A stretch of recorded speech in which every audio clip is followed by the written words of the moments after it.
السلام علیکم، یو ځل بیا ښه راغلاست. په دې ویډیو کې غواړم چې تاسو ته وښیم چې څنګه کولی شو موږ په خپل فیسبوک ګروپ کې یو څوک پوسټ کوي نو یو څوک هر ډول پوسټ کوي، خو زه نه غواړم چې دا زموږ په فیسبوک پوسټ ګروپ کې هر څوک دې پوسټ وکولی شي. هر څوک دې پوسټ وکولی شي، خو تر څو چې موږ اجازه نه وي ورکړې هغه پوسټ څنګه نه کیږي. یعنې دوی دې پوسټ وکولی شي، تر څو چې موږ اجازه نه وي ورکړې تر هغې د هغه پوسټ څنګه نه کیږي، هغه ګروپ ته نه جګیږي. یعنې زموږ نه دې لومړی اجازه اخیستل کیږي، وروسته له هغې نه دې د هغوی پوسټ کیږي.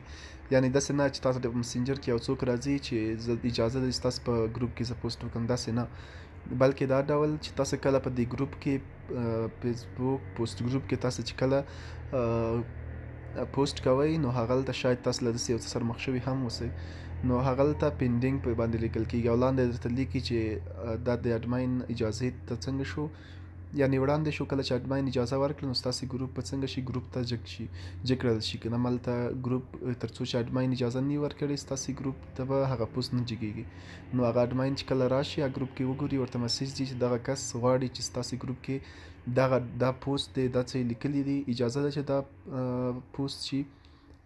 یعنې اجازه ده چې دا هغه وروسته له هغې نه ورته وایي که چېرته اجازه ورکړه، که چېرته د پوسټ د دوی په هغه په مطابق یا په هغه برابر اوسېږي نو کولی شي هغه به دوی به څه وکړي، د اډمین به ستا پوسټ څنګه کړي، اپروول کړي، اجازه ورکړي چې په ګروپ کې ټول ولیدلی شي. او که چېرته برابر نه اوسېږي اډمین کولی شي چې هغه بیرته ستا پوسټ ډیلیټ کړي.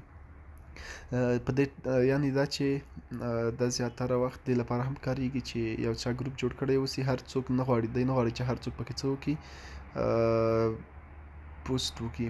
یعنې هر څوک دې پوسټ پکې وکړي، خو دوی ویرېږي چې زموږ د هغه پالیسي مطابق ځینې کسان داسې هم پیدا کېږي چې زموږ د پالیسي مطابق یا هم خراب پوسټ کوي. نو د خراب پوسټ جلوګیري لپاره دا پالیسي وضع کوي چې کله هر څوک چې په دې ګروپ کې هغه کوي پوسټ کوي باید لومړی موږ ته اجازې هغه راکړي، اجازه یعنې دا موږ ته وښایي چې دا پوسټ دا کس پوسټ کول غواړي، آیا ته اجازه ورکوي، اډمین به اجازه ورکړي، وروسته له هغې نه پوسټ کیږي.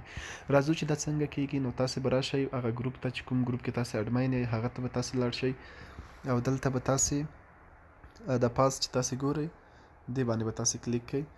کله مو چې دلته کلیک کړو بیا به دلته سیټینګز باندې تاسې کلیک کوئ، پاس سیټینګ علامه چې ول هغلته تاسې به دلته ښکته راشئ، تاسې دلته ګورئ پوسټ اپروول، په دې باندې به تاسې کلیک کوئ.